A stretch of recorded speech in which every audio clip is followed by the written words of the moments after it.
केंद्रीय गृहमंत्री अमित शहा यांच्या किल्ले रायगड दौऱ्याच्या पार्श्वभूमीवर मंत्री भरतशेठ गोगावले यांनी घेतली प्रशासकीय आढावा बैठक।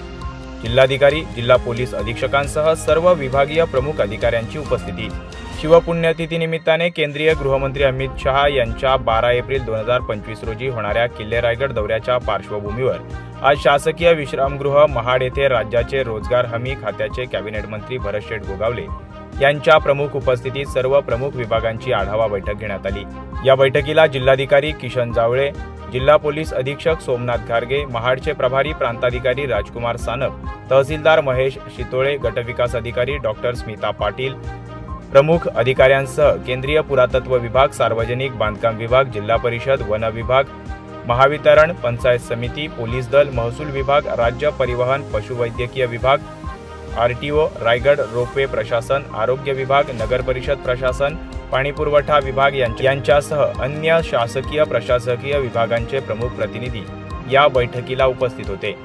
हा कार्यक्रम आपल्या मतदारसंघात आणि जिल्ह्यात होत असल्याने तो सुनियोजित व सुव्यवस्थितपणे पार पाडण्याची मोठी जबाबदारी आपल्या सर्वांवर असल्याचे मंत्री गोगावले यांनी उपस्थित अधिकारी वर्गाला सांगितले। प्रत्येक विभागाकडून रायगडच्या पायथ्यापासून ते प्रत्यक्ष गडावर होणाऱ्या संपूर्ण कार्यक्रमाच्या नियोजनाचा आढावा घेतला। यामध्ये वाहनतळ, एसटी गाड्यांचे जाण्या येण्याचे नियोजन, प्रमुख व आवश्यक ठिकाणी वीज पुरवठा, पिण्याच्या पाण्याचे नियोजन, रोपवेच्या वापराच्या वेळा, गडाचा पायथा ते गडावरील कार्यक्रमादरम्यानची आरोग्य सुविधा, तात्पुरती होणारी हेलिपॅड निर्मिती, रस्ते आणि दळणवळणाचे नियोजन या प्रमुख मुद्द्यांवर चर्चा करून यातील त्रुटी आणि समस्यांवर तातडीने उपाययोजना करण्याचे निर्देश मंत्री गोगावले यांनी सर्व अधिकाऱ्यांना बैठकीदरम्यान दिलेत। या बैठकीला सर्व विभागातील अधिकारी आणि कर्मचारी मोठ्या संख्येने उपस्थित होते।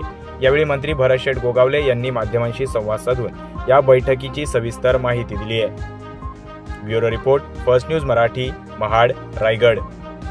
12 तारखेला देशाचे गृहमंत्री येणार आहेत अमित भाई शाह शिवाजी महाराजांच्या पुण्यतिथी सोहळ्याला, आणि त्याकरता आजची आढावा मीटिंग होती की नेमकी तयारी काय झाली। कारण हा कार्यक्रम आपल्या मतदारसंघामध्ये होतोय, आपली काही जबाबदारी आहे। देशाचे नेते येत आहेत, मुख्यमंत्री येत आहेत, उपमुख्यमंत्री दोन्ही येत आहेत आणि इतर काही मंत्रीगण आणि आम्ही सगळे लोक। तर नेमकी गडावरती कार्यक्रम असल्यामुळे आम्हाला काही पूर्वतयारी करावी लागते। कारण ती तयारी करत असताना आपल्याला सगळ्यांना माहिती आहे, बऱ्याचशा लोकांना पायी चालत जावं लागणार आहे, काही लोकांना रोपीने जावं लागेल। परंतु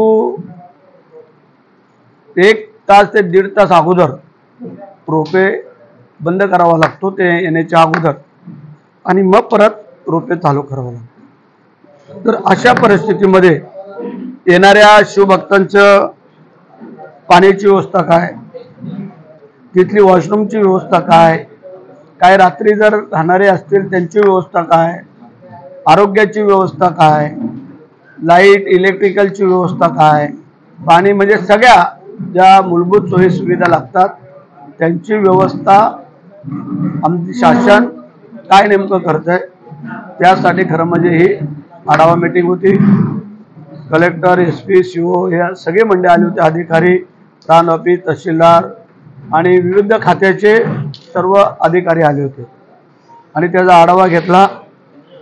एसटी वाल्यांना बोलवलं होतं, कारण लोकांच्या गाड्या जर सगळ्यात वरती गेल्या तर परत ट्रॅफिक जाम होईल, म्हणून कोंजारला आणि पलीकडं पाचाडला तिकडं जिजाऊ महासाहेबांच्या समाधीच्या पलीकडं तिथं गाड्यांची पार्किंग दिलेली आहे।